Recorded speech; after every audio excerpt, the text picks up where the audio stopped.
안녕하세요. 반갑습니다. 예, 잘 지내셨어요? 네. 예, 오늘 우리가 또 하나님의 말씀을 배우는 사람들과 함께 하는 것 자체가 늘 감동인 것 같아요. 그렇죠? 예, 우리 옆 사람에게 인사해 볼까요? 말씀을 향한 당신의 열정이 제게 감동입니다. 말씀을 향한 당신의 열정이 제게 감동입니다. 감동. 감동인지 웃긴 건지 분별이 안 나지만.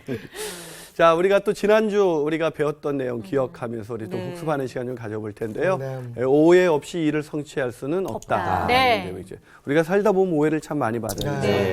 그런데 오해 때문에 일하고 싶다가도 나 그냥 일 안 할래 뭐 이런 생각 드는데 오해 없이 일을 성취할 수는 없다는 것이죠. 네. 오해는 인간이 살아가는 한 늘 하게 되는 거, 늘 주고받는 거. 나도 누군가를 오해하고 또 누군가로부터 오해를 받는 그런 삶을 살아가는데 그래도 그런 오해 받을 때 우리가 어떻게 해야 되는가? 세 가지 알려드렸죠. 첫 번째가 뭐였죠? 오해는 이상한 일이 아니라는 거예요. 그렇죠. 예. 그냥 당연한 거예요. 예, 있을 수 있는 거. 오해 오면 그래 그럴 수도 있어. 이렇게 오해 왔어 이렇게. 안녕. 예. 오해를 근데 우리는 막 오해 당하면 막 너무 억울해하고 실상은 막 그러잖아요. 그렇죠? 네. 근데 그렇게 할 필요가 없다라는 것이죠. 예, 사도 바울이 사실은 예루살렘 교회 가서 보고할 때는 얼마나 환대를 받고 이제 내 사역에 대해서 깊은 이해를 하겠구나. 그런데 그 유대인들을 통해서 오해를 받게 되고 오히려 환대를 받아야 하는 그 장소에서 정말 막 폭동이 일어나고 막 죽을 뻔했던 그런 오해를 받았음에도 불구하고 사도 바울은 그것을 그냥 자연스럽게 받아들였기 때문에 계속 그런 놀라운 복음의 그 여정, 그 전도의 여정이 계속 될 수가 있었던 거죠. 그렇기 때문에 우리도 오해받는 것을 이상한 것으로 여길 필요는 없다. 근데 오해하는 걸 이상하지 않게 생각하면 안 돼요. 그렇죠. 오해 받는 거를 거기는 알죠. 그 정도는 알죠. 혹시나 해서. 제가 수준을 너무 낮게. 거기까지는. 우리가 두 번째 오해는 이상한 일이 아니다. 또 두 번째는 뭘 기억해야 된다 그랬죠? 좀 이렇게 오해를 하게 된 그 상대방의 입장도 좀 생각을 해봐야 될 것 같아요. 사실 오해라는 것은 저 사람 왜 내 입장에서만 생각하면 오해는 안 풀려요. 그렇죠? 맞아요. 왜 계속 왜 그 사람이 그렇게 했어? 왜 저래? 예, 그런데 상대방의 입장.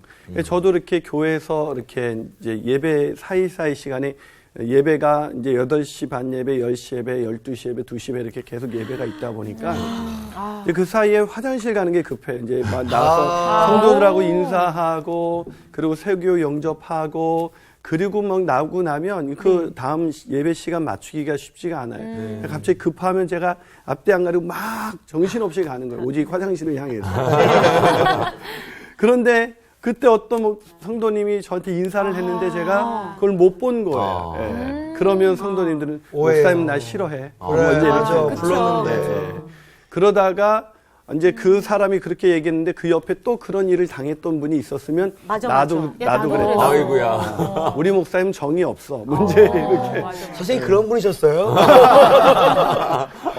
실감이 나요. 오해할 수 있죠. 우리 교회 오신 적이 있었던 것 같아요. 그때 오해 때문에 혹시 교회를 떠나시진 않았는지. 정말? 그래, 우리가 오해를 당할 때 상대방의 입장, 목사님 지금 바쁘게 다니시다 보니까 그럴 수 있겠구나. 이렇게 생각하면 되는데 그게 쉽지는 않죠. 자, 세 번째가 뭐가 필요하다 그랬죠? 세 번째. 오해 속에서 하나님의 섭리. 맞아요. 네, 하나님이 섭리하시는 것을 바라볼 줄 알아야 돼요. 사실 그만한 오해를 사도 바울이 당했으면 여러분 그렇게 오랫동안 선교하다가 딱 갔는데 그런 오해를 받았어요. 그것 때문에 정말 난감한 일을 당했으면 저 같으면 나 이제 다시는 안 해. 이제 이러면서 선교를 때려치시고 이럴 것 같은데 오히려 사도 바울은 그 끌려가는 상황 속에서도 부형들아 그러면서 다시 복음을 전하기 위해서 애쓰는 다 모든 것이 하나님의 섭리하십니다. 특별히 천부장에 의해서 이 사도 바울이 죽을 위기에서 모면당하는 것도 보면 사도 바울은 그런 모든 순간 속에서 하나님이 섭리하신다. 오해되는 이런 상황 속에서도 하나님이 일하신다라는 것을 바라볼 줄 아는 그런 사람이었기 때문이죠. 우리도 그것을 바라보면서 오해가 있을 수밖에 없는 세상에서 오히려 일을 성취해가는 삶 되기를 주님의 이름으로 축복합니다. 아멘. 자, 오늘은 드디어 네. 간증이 넘치는 삶이라는 제목을 가지고 사도행전 22장 1절에서 21절까지의 내용을 가지고 네. 강의하도록 하겠습니다. 오늘 수업 사도행전 64강 간증이 넘치는 삶. 자, 오늘 드디어 사도행전 22장으로 넘어가고 있는데요. 이제 후반부로 가고 있습니다. 자, 22장 1절부터 21절까지 5구절씩 읽고 마지막은 또 다 같이 읽었으면 좋겠습니다. 우리 광우 학생부터 읽도록 하겠습니다. 네.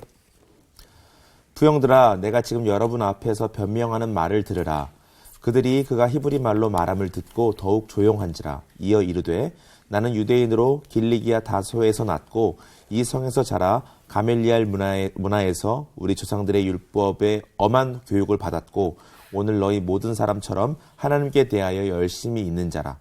내가 이 돌을 박해하여 사람을 죽이기까지 하고 남녀를 결박하여 옥에 넘겼노니 이에 대제사장과 모든 장로들이 내 증인이라.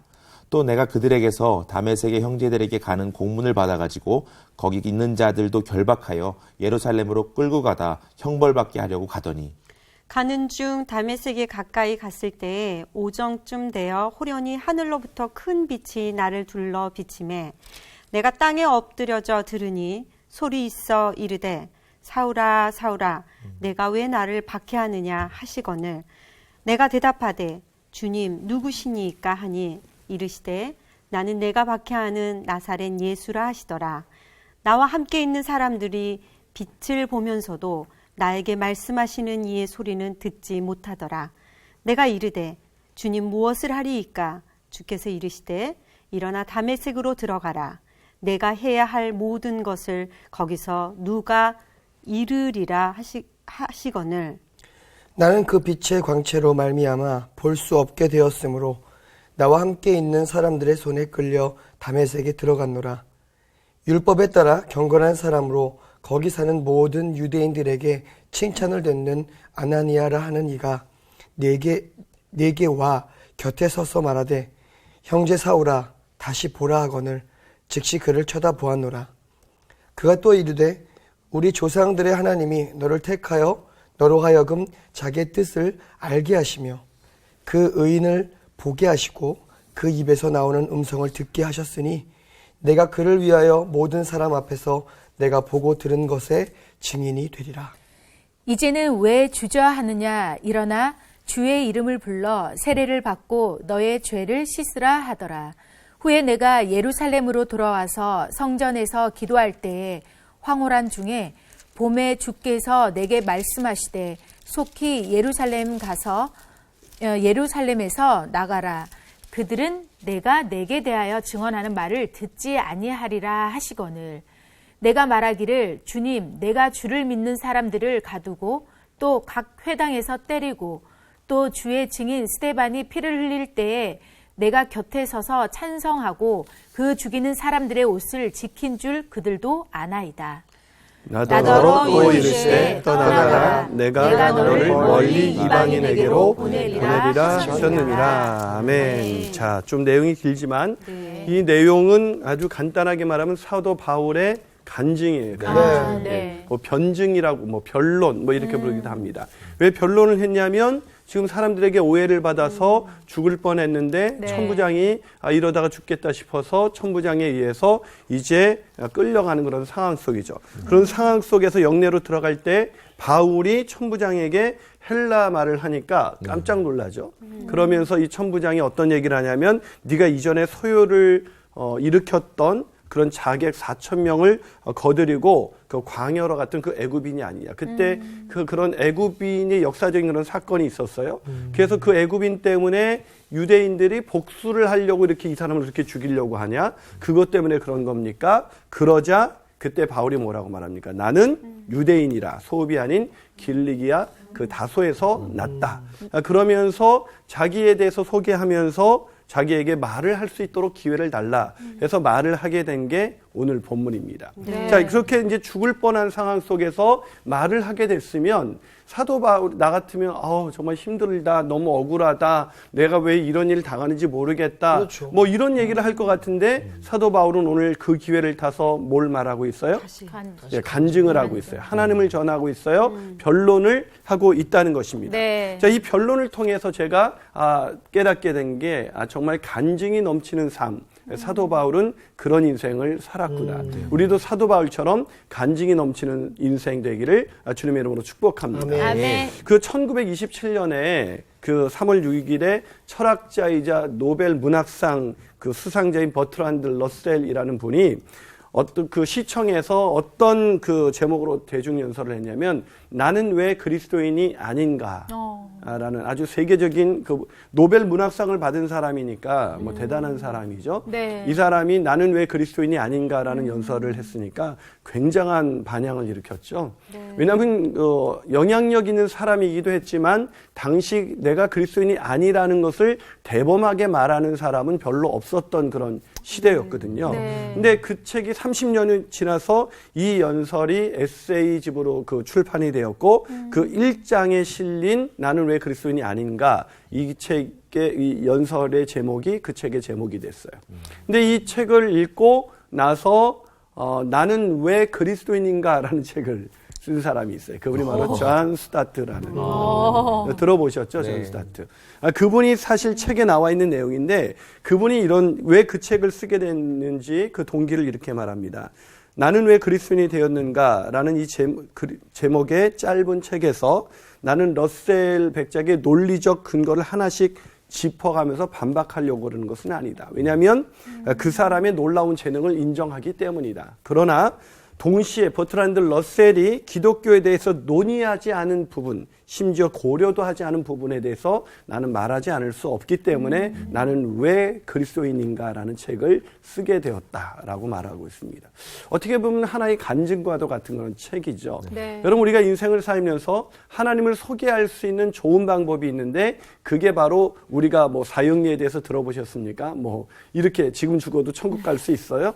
뭐 이렇게 대놓고 질문할 수도 있겠지만 자연스럽게 내가 만난 하나님에 대해서 소개할 때 사람들은 우리를 통해서 하나님을 볼 수가 있는 것이죠. 네. 사도 바울이 사실 사도행전에서 계속해서 사도 바울의 복음 전도 방식을 보면 전폭은 아니었던 것 같아요. 전도 폭발 방법을 이용했거나 아니면 사형리를 이용했거나 뭐 화목케 하는 삶. 뭐 당신은 하나님이 당신을 향한 풍성한 삶의 계획을 알고 계시나요?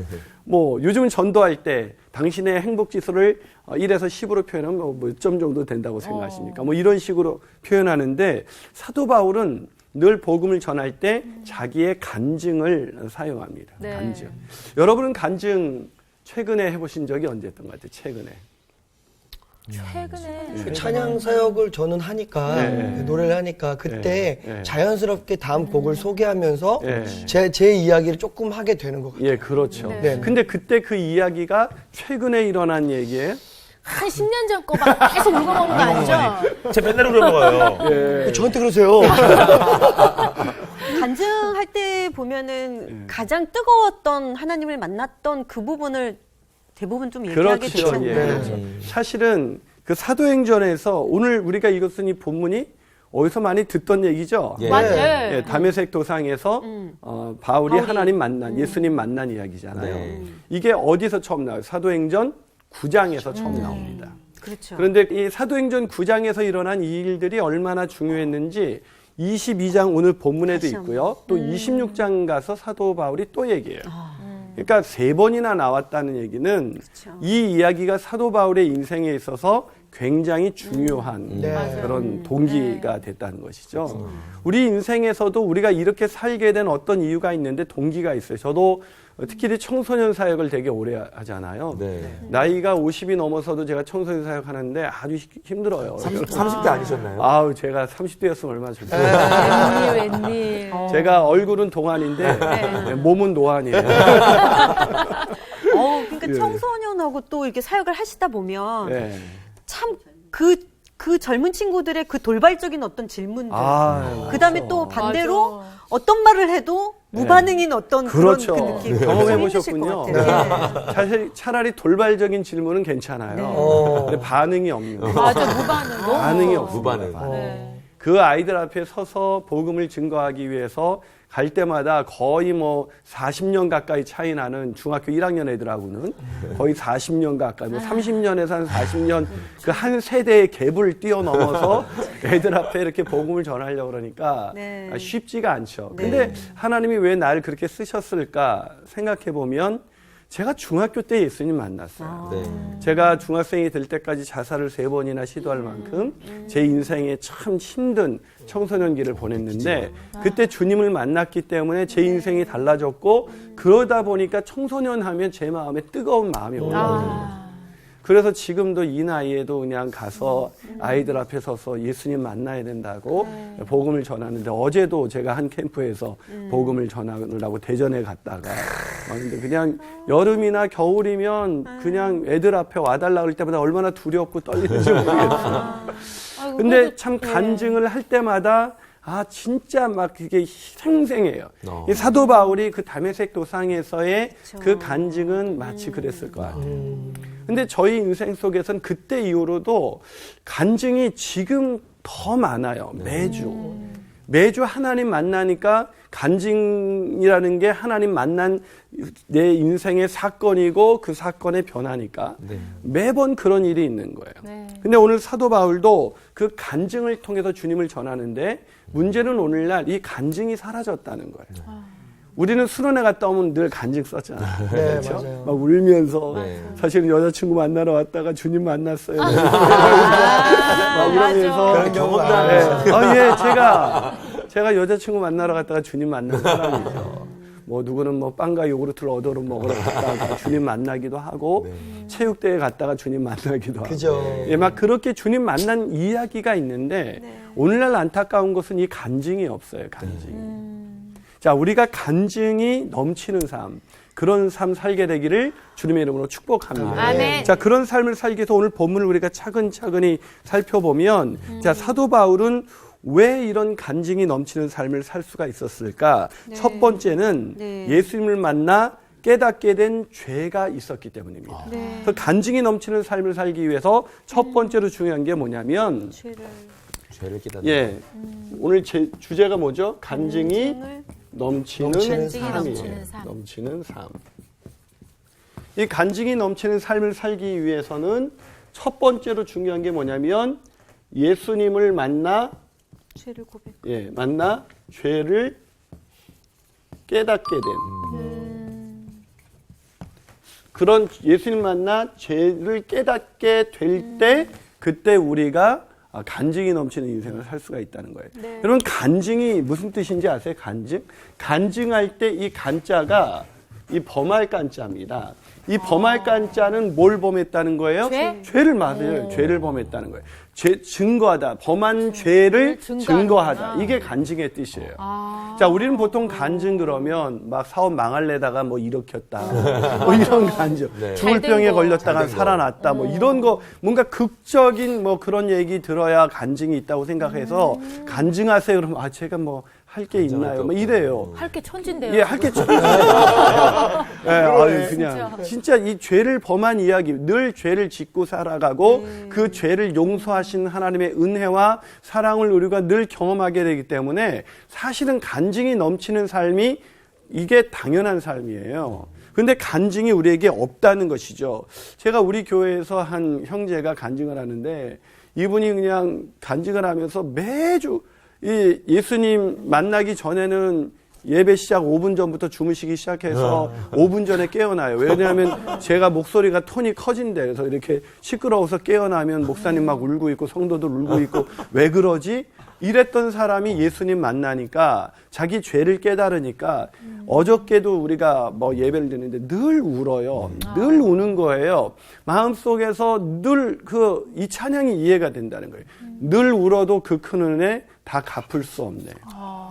참 이 형제의 마음 가운데 계속해서 죄를 깨달을 때마다 이 죄까지도 하나님이 용서해 주셨구나라는 그런 은혜가 있는 것이죠. 그게 바로 간증이에요. 자, 오늘 바울이 간증도 보면 그렇게 시작되고 있습니다. 자, 이게 바울의 간증인데요. 자, 어떻게 시작되냐면 자, 3절을 보세요. 3절에서 뭐라고 말하고 있는지 우리 한번 윤정 학생이 읽어줘 볼래요?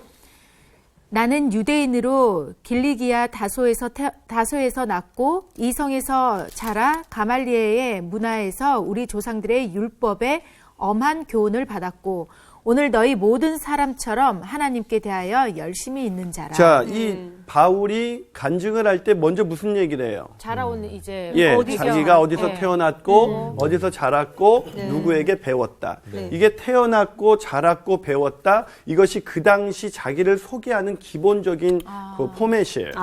예, 예. 그러니까 우리가 소개할 때 우리 저 누굽니다 이러지만 우리 누구 앞에 나서면 자기를 먼저 소개할 때 난 어디서 태어났고 어디서 자랐고 누구에게 배웠습니다. 이게 그 당시 유대인들이 일반적으로 자기를 소개하는 그런 그 형식이거든요. 자, 그것을 소개하면서 자기의 출생에 대해서 얘기하고 자기가 어떻게 어디서 자랐는지 그리고 어떤 교육을 받았는지 얘기하고 있어요. 여러분, 이 이야기를 들었을 때 이렇게 바울이 소개를 딱 3절에서 했을 때 이 유대인들은 깜짝 놀랐을 거예요. 맞아. 왠지 아세요? 예, 오늘 본문에 보면 유대인으로. 유대인이었대. 태어날 때부터 나는 유대인으로 태어났다. 많은 사람들이 유대인이 되기 원했지만 유대인으로 이렇게 태어날 때부터 유대인이 되지 않은 사람들도 많아요.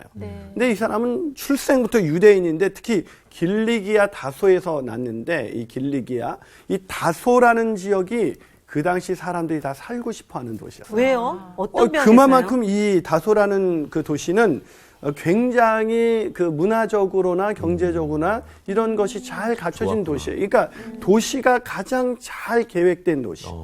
그 도시가 바로 다소라는 도시였기 때문에. 게다가 가말리엘 문화생이었다. 이건 뭐 우리가 이제 많이 들었잖아요.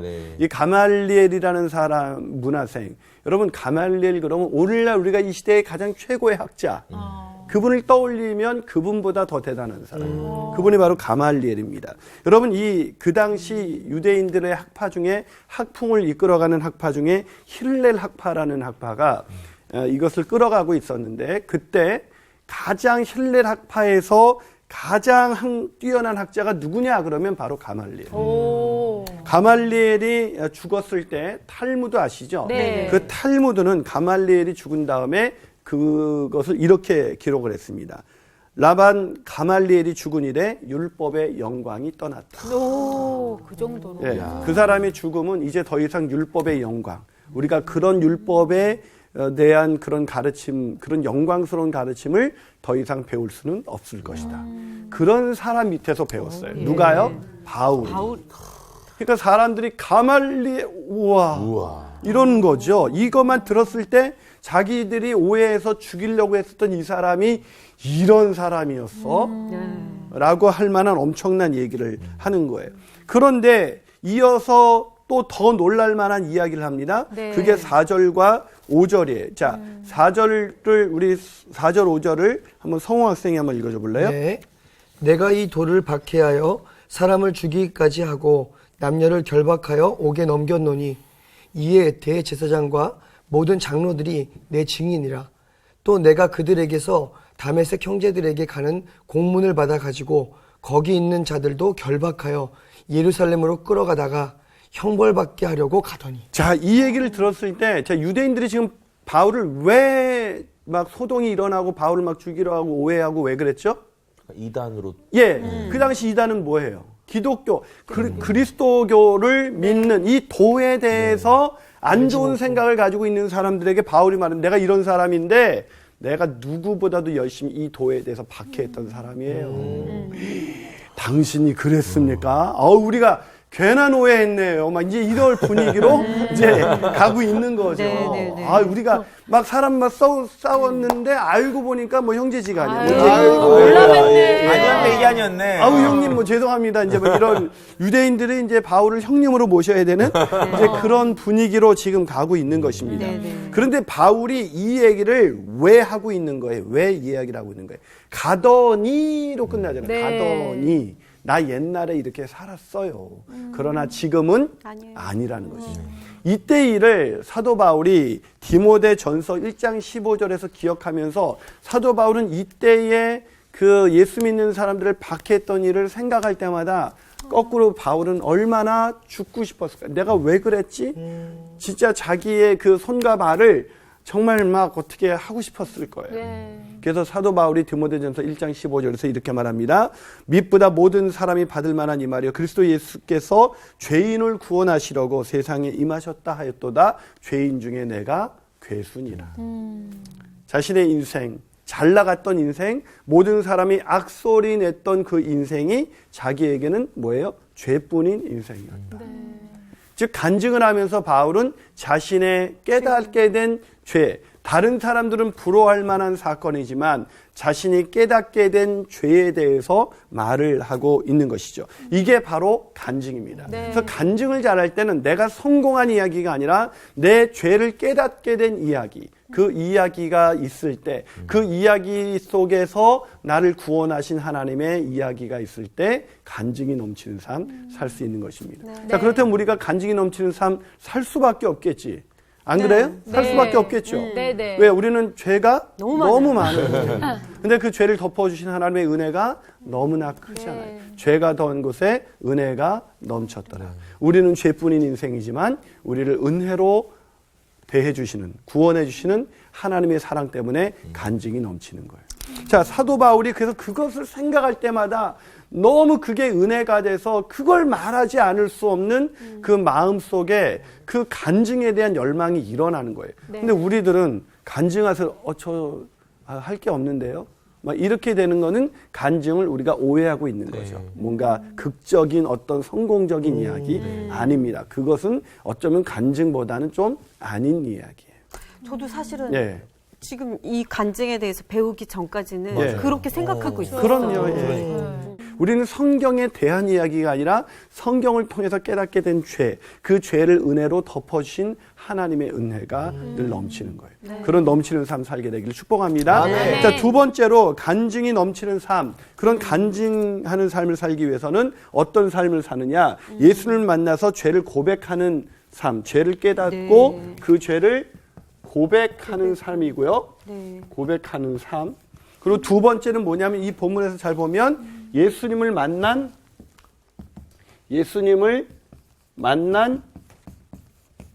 사건을 나누는 삶이에요.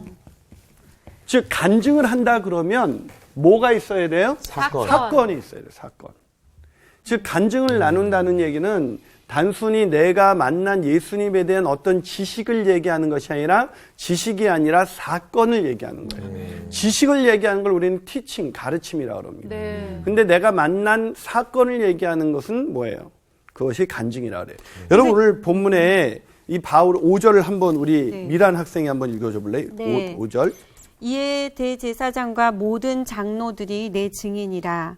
또 내가 그들에게서 다메섹 형제들에게 가는 공문을 받아가지고 거기 있는 자들도 결박하여 예루살렘으로 끌어다가 형벌받게 하려고 갔더니가 아니라 가더니잖아요. 이 가더니라는 단어가 굉장히 중요한 거예요. 가더니 나도 당신들처럼 그렇게 가말리엘의 문화상에서 아주 좋은 도시에서 태어나서 아주 최고의 학문을 배우고 누구보다도 율법의 열심으로 사는 것이 행복일 줄 알았었는데 라고 간증엔 반드시 그게 있어요.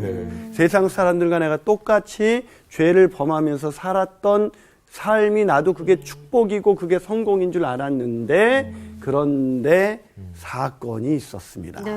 그 사건이 6절부터 8절이에요. 자, 6절부터 8절까지 미란 학생이 한 번 더 읽어줘 볼래요? 가는 중 다메섹에 가까이 갔을 때에 오정쯤 되어 호련히 하늘로부터 큰 빛이 나를 둘러 비침에 내가 땅에 엎드러져 들으니 소리 있어 이르되 사울아 사울아 내가 왜 나를 박해하느냐 하시거늘 내가 대답하되 주님 누구시니까 하니 이르시되 나는 내가 박해하는 나사렛 예수라 하시더라. 아멘.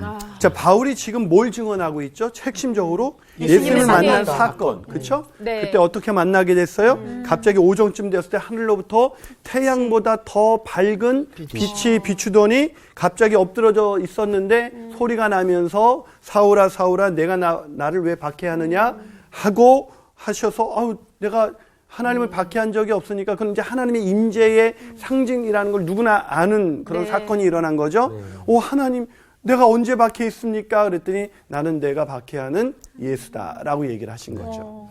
자, 이 얘기를 여러분 이런 간증을 하면 자 믿지 않는 사람에게 사도 바울이 지금 이런 간증을 했다. 내가 호련히 하늘에서 막 태양보다 더 밝은 빛이 났는데 그러면 우리 애들 말로 뭐라 할까요? 뻥치네 뭐 이런 얘기 그러지 않겠어요? 네?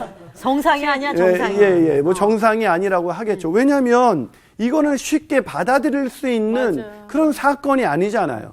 우리가 이성적으로 이해할 수 있는 그런 사건들이 아니잖아요. 그렇죠? 그런데 사도 바울이 이건 믿기 쉽지 않은 이런 얘기 괜히 해가지고 사람들의 마음의 문이 닫히면 어떻게 할까? 우린 이렇게 생각해서 얘기를 잘 안 하는 경향이 있어요. 아 그렇죠. 예. 그런데 왜 이렇게 해서 저 사람이 받아들일까? 근데 간증은 내가 저 사람을 설득하기 위해서 하는 것이 아니라 간증은 내가 만난 하나님에 대해서 말하는 거예요. 네.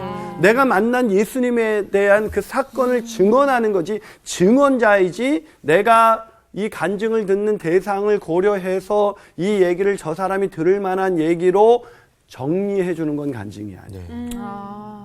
그래서 오늘 여러분, 사도 바울이 누구예요? 사도 바울은 가말리엘 문화생의 최고의 그것도 제일 잘 나가는 학생, 똑똑한 학생, 논리적인 학생이에요. 가장 논리적인 사람이 지금 비논리적인 사건. 왜 이 예수님 만난 사건은 사실은 논리로 설명할 수 있어요, 없어요?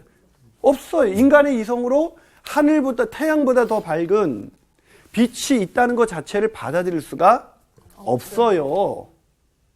게다가 소리가 났대요. 너 잘못 들은 거 아니야? 뭐 이렇게 얘기하지 않을까요? 너 지금 잘못 들은 거 아니에요? 그럼 네가 박해하는 예수라. 아이고 너 잘못 들었구나. 유대인들이 듣고 나서 너 그때 잘못 들은 거야. 네가 환청을 들은 거야. 그냥 가말리엘 문화생으로 잘 살지. 네가 어쩌다가 그러해서 이렇게 망가져가지고 예수 믿는 사람이 돼서 이래.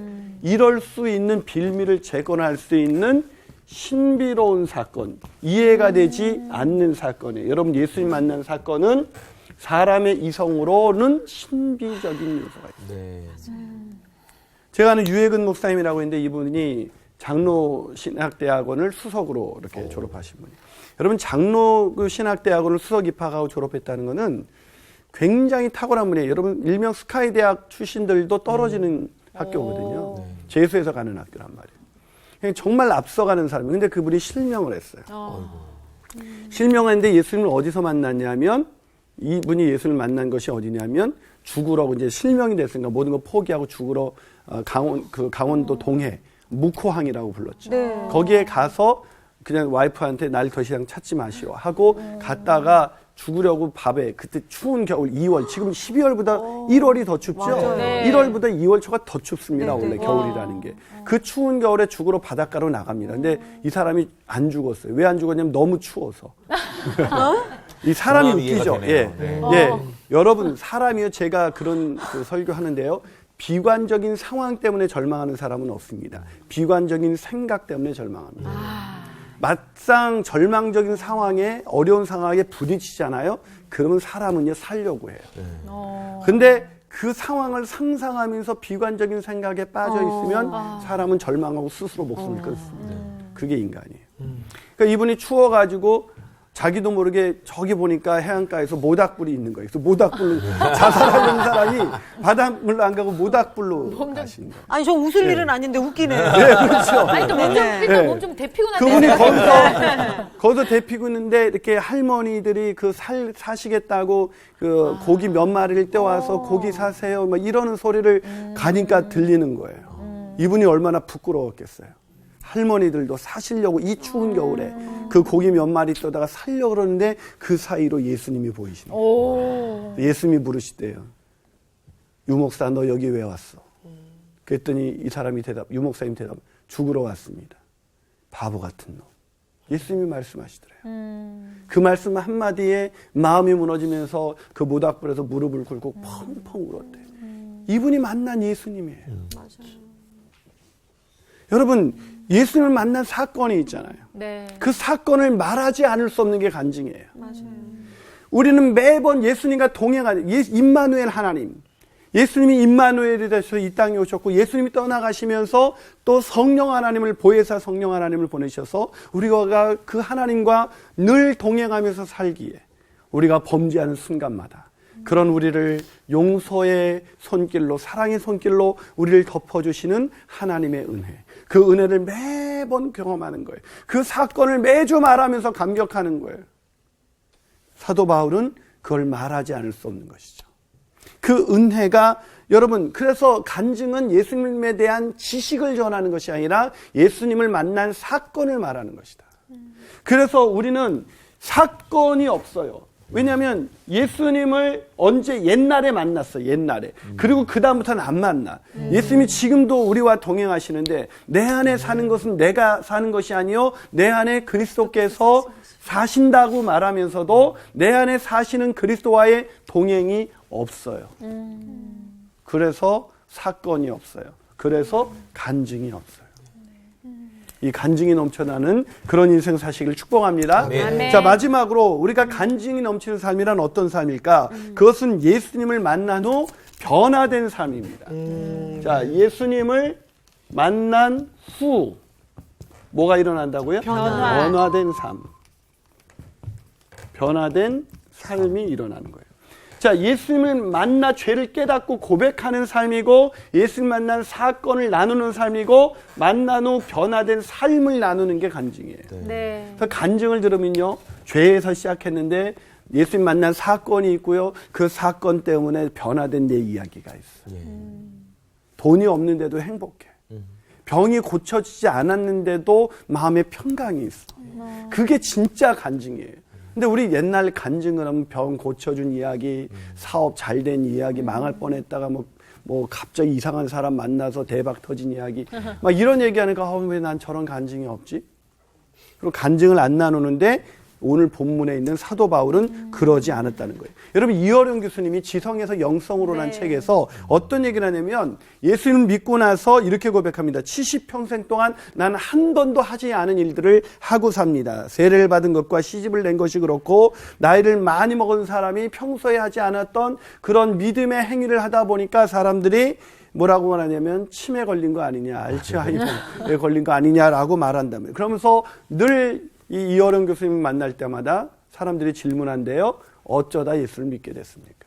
왜 그러냐면 이 사람의 변화된 삶이 뚜렷하니까 사람들이 묻는 거에 예수 믿는 거 너무 알게 되는 거예요. 우리는 간증을 하게 되면요, 사람들이 예수 믿는 거 알 수밖에 없습니다. 우리가 예수 믿는 사람인지 몰라요. 그래서 직장 다니다가 당신도 예수 믿어? 뭐 이렇게 얘기하잖아요. 왜 그럴까요? 간증이 넘치는 삶을 살지 않았기 때문에.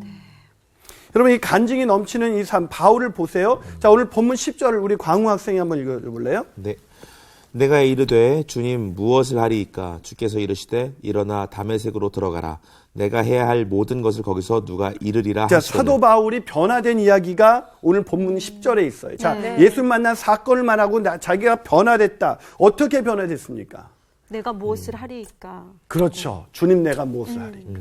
이게 중요한 단어예요. 내가 하고 싶은 일이 아니라 그가 내게 맡겨주신 일. 그 일을 하는 존재로 바뀌는 거예요. 여러분, 예수 만난 사람의 가장 놀라운 변화는 어떤 분이 어떤 변화가 있습니까? 고스톱 치다가 옛날엔 11조 안 했는데 이제 11조 합니다. 이래요. 네. 고스톱은 하면 고스톱 여전히 치는데, 우리는 예수 믿으면 어떤 술, 담배 끊는 이야기, 이 정도 얘기하잖아요. 아니요. 진짜 간증이 넘치는 삶은 예수 만나 변화는 단순히 술, 담배 끊는 정도가 아니라 내가 원하는 삶에서 그분이 원하는 삶으로 변화되는 것. 그게 바로 간증이 넘치는 삶. 그래서 그분이 원하는 삶을 살려고 노력하다 보니까 오늘 본문 11절에서 이런 단어가 나옵니다. 우리 윤정 학생이 11절 읽어줘 볼래요? 네. 나는 그 빛의 광채로 말미암아 볼 수 없게 되었으므로 나와 함께 있는 사람들의 손에 끌려 사람들의 손에 끌려갔어요. 그렇죠. 네. 내가 원하는 대로 사는 게 아니라 어떤 삶 살았다? 끌려가는 삶. 주님께서 이끄시는 삶. 하나님이 원하시는 대로 살아가는 삶. 그 삶이 뭐예요? 14절과 15절입니다. 15절 보면 내가 그를 위하여, 우리 다 같이 읽어볼게요. 15절 시작. 내가 그를 위하여 모든 사람 앞에서 내가 보고 들은 것에 증인이 되리라. 자, 하나님께서 아나니아를 만난 아나니아의 입술을 통해서 하나님의 뜻을 알려주셨어요. 사도 바울아, 너는 모든 사람 앞에서 네가 보고 들은 것을 말하는 증인이 될 것이다. 사도행전 1장 8절. 오직 성령이 임하시면 우리가 권능을 받고 예루살렘과 온 유대와 사마리아와 땅끝까지 이르러 내 증인이 되리라. 내가 되는 게 내가 하는 게 아니라 되게 만드시는 분. 내가 오늘 예수님 만나는 사건이 있기 때문에 그 사건을 얘기하도록 만드시는 분. 그게 바로 변화예요. 내가 좀 더 착하게 살고 나름대로 조금 선행을 베푸는 그게 그리스도인의 변화가 아니라 그가 원하는 인생대로 내가 순종하는 그 인생, 그것이 바로 이 간증이 넘치는 삶의 백미예요. 그런 인생 살게 되시기를 주님의 이름으로 축복합니다. 아멘. 예, 오늘 강의 여기까지입니다. 감사합니다. 간증에 대한 분명한 다른 정의를 알았어요. 그러니까 난 간증이 나는 하면 안 되는 건 줄 알아. 그러니까 잘된 얘기만 근데 해야 돼. 자칫 근데 잘못하면 진짜 자랑거리가 될 수 그러니까 있잖아요. 그랬었는데 정말 내가 할 게 너무 많잖아. 그리고 많으세요? 그리고요.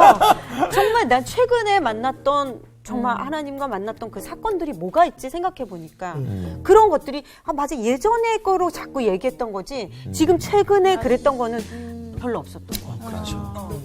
이게 문제야. 간증이라는 게 그냥 은혜를 고백하고 살아가는 삶이네. 맞아요. 근데 정말 우리가 보면은 소소한 거에 하나님 앞에 감사할 거리들이 너무 많잖아요. 그런 반면에 정말 소소하게 우리가 알게 모르게 짓는 죄들도 참 많은데 맞아요. 그것도 우리가 매 순간순간마다 하나님 앞에 잘못했다고 네, 고백을 해야 될 것 같아요. 맞습니다. 또 주님께서 주시는 그 삶을 살아내기 위해서 그리고 주님을 잘 따라가는 맞아요. 증인된 삶을 살았으면 좋겠습니다. 그게 첫 번째 물어야 되는 게 무엇을 해야 되지? 그러니까 주님 어떻게 할까요? 무엇을 하리까? 어떻게 할까요? 이거 매일 물어봐야 되고 네. 매일 질문해야 돼요. 그러니까 물어보러 갈까요? 어떻게 할까요? 물어보면서 증인도 됩시다. 우리 끝낼까요?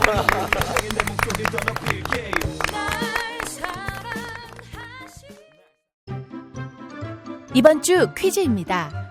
구별된 자로서 세상과 단절하고 하나님께 자신을 헌신하기로 한 자를 일컫는 말은 무엇인가요?